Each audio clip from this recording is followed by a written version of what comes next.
In this video, I'm going to share with you what I've learned from studying how to build wealth, as well as the practical lessons from my own wealth building journey. This advice and knowledge has helped me build a net worth of over $300,000 having just turned 24 years old. Think of the rest of this video as a blueprint of sorts that you can apply to your own life to help you find ways to build wealth quicker and more effectively. Make sure to like this video because I'm not trying to sell you some overpriced course. I just genuinely want to help people learn about how they themselves can become wealthy, stop living paycheck to paycheck, and not have to constantly stress about money. Without further ado, let's get into the video. I don't know if you caught it because it was super subtle, but did you notice how in the introduction of the video, I referred to it as building wealth and not getting rich? I know they are considered the same thing to most people, but to me there is a distinct difference. To me, being rich is having nice things. Maybe a very fancy car, expensive clothes, a huge house, and other things like that. On the other hand, my idea of being wealthy means owning assets, like stocks, real estate, and small businesses that produce enough income so you don't have to work unless you want to. Yes, being rich and having all those luxuries can be nice, and there isn't necessarily anything wrong with that.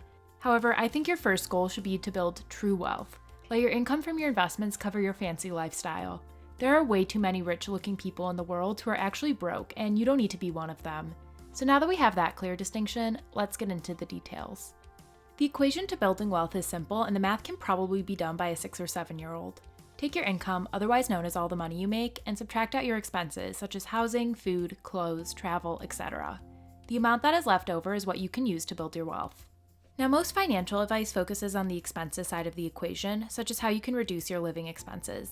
Things such as cutting out that Starbucks coffee. However, I want to flip this conventional wisdom on its head. I want to spend the majority of this video talking about how you can maximize your income because I believe that is actually far more effective than cutting out your $5 coffee. It is by maximizing income that you can quickly build wealth while still enjoying the finer things in life. The reason why maximizing income is more effective is because based upon my experience, it is much more scalable than reducing expenses. When I say scalable, what I mean is that it is much easier and more enjoyable to double your income than it is to cut your expenses in half. As I see it, there are two categories of income. The first is called active income, or what you may think of as your labor income. This is the income you make from actively doing something, whether it is working a 9-to-5 job or directly working in the daily operations of a business that you own. I have identified 5 categories of labor income, starting with the lowest income potential but most income certainty at the top, and the highest income potential but lowest income certainty at the bottom.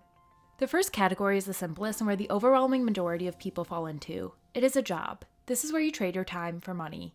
You don't get meaningful amounts of stock in the company, and your pay isn't necessarily tied to the performance of your job. You work a certain number of hours a week, and you know exactly what your pay will be. This category generally takes the longest to build wealth. The next category is what I refer to as a performance-related job. While you don't hold meaningful stock in the company, here your compensation is much more tied to how you perform at the job. As you perform better on the job, you make more money. A perfect example of this would be sales.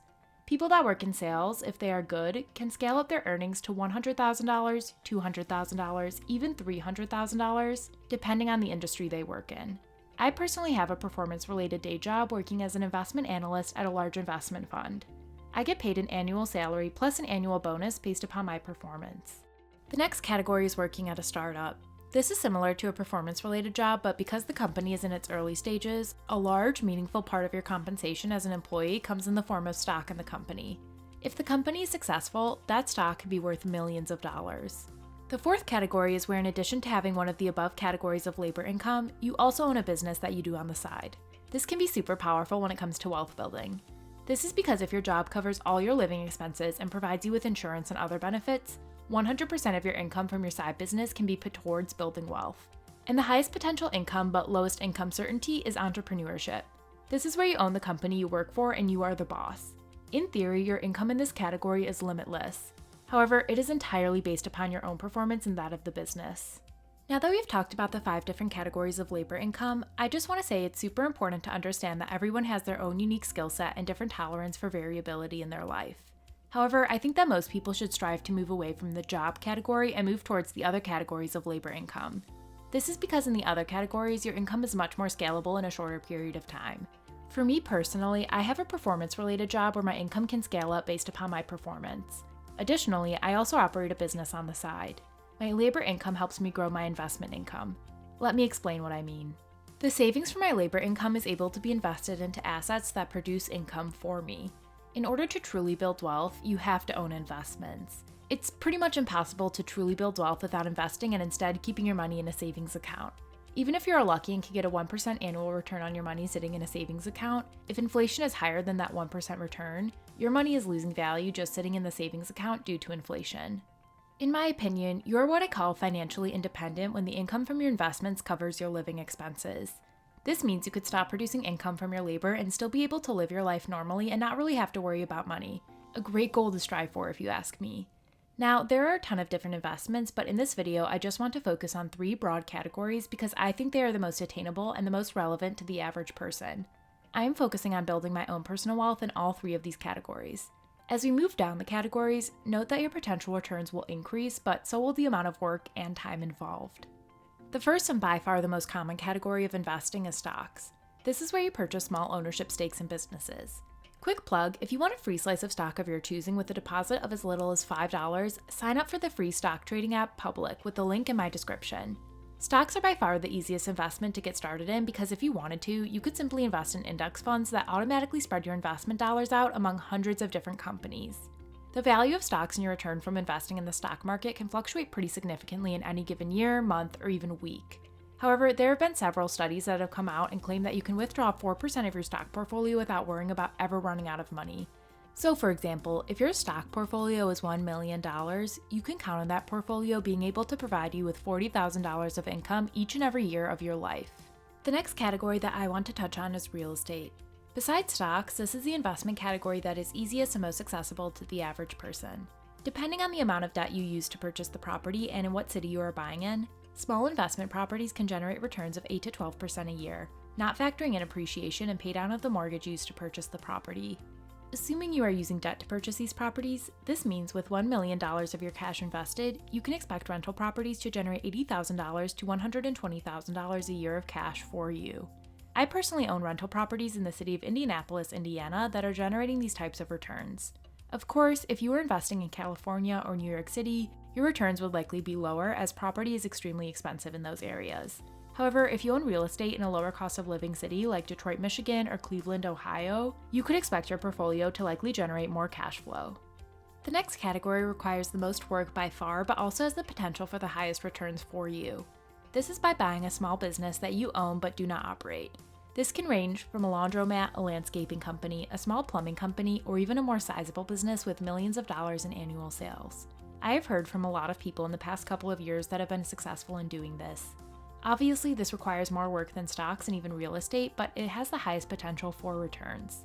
I have heard of people generating 25% to even upwards of 100% by purchasing small businesses, meaning that $1 million would produce anywhere from $250,000 to an additional $1 million every year for the owner. So now that we've talked about the income side of the equation, I want to spend some time on how to effectively cut expenses without sacrificing your quality of life. There are 2 main categories of expenses that account for a significant portion of the average person's budget. They are housing, which is typically number 1 by far, followed by transportation. So instead of cutting out that Netflix subscription, I think it is much more helpful and efficient to focus on these 2 categories as they have the biggest impact on your living expenses. The number 1 biggest expense item is housing. It is typical for some people to spend anywhere from 25% to 40% of their entire monthly budget on just this one item. If you're able to reduce this expense by hundreds of dollars a month by not living in a luxury apartment or a very hot neighborhood, it can help you build wealth much faster. If you want to be a little more extreme, you can even have roommates. I have noticed that in many housing markets, a 2-bedroom apartment is usually only a few $100s more expensive than a 1-bedroom. So instead of paying $1,500 for a 1-bedroom apartment, if you instead pay $1,800 for a 2-bedroom apartment but have a roommate, you can bring your rent expense down from $1,500 a month to $900. If you want to take this concept of reducing your housing expense to the absolute extreme, you can do what I did. In order to reduce my housing expense, I purchased a duplex, or a house with 2 separate units. My entire housing payment is $2,100 a month, which includes my monthly mortgage payment, my property taxes, and my homeowner's insurance. I rent out the upstairs unit for $1,500 a month and rent out a room in my unit for $700 a month. This means the $2,200 I receive a month in rent completely covers my housing payment. Now, of course, I am still responsible for maintenance of this house, but doing this essentially allows me to live for free or even actually get paid to live in my house once you factor in me paying down my mortgage with every payment I make, and the net worth I am building as my house appreciates in value. This is the way you should be approaching saving money. Focus on things that really matter. The next biggest spending category for most is their car. Now, I like cars as much as the next person, but constantly driving a new car is one of the things I commonly see that keeps people from building wealth. The average car payment for a new car in America is $600 and can even approach $800 a month for a luxury vehicle. I'm not opposed to going into debt for something that appreciates in value over time, like real estate. However, the reason why constantly driving a new car is so expensive is because that vehicle depreciates. If you buy a brand new nice car for $50,000, each year that vehicle loses value. And before you know it, that vehicle is worth just a fraction of what you paid for it. The simple choice of driving a car that is, let's say, 6 to 8 years old and is paid off, instead of a brand new car and upgrading every 2 years, will save the average person thousands of dollars a year that they can use to build wealth. If you take one thing away from this part of the video, it is to focus on your expenses that really matter, such as housing and transportation expenses, and don't stress about buying the $5 cup of coffee. So there you have it. I hope that these tips from this video was useful for you. Make sure to like this video and subscribe to the Investor Center, because it is my goal to help make you wealthy. As always, it was great talking to you, and I'll see you again soon.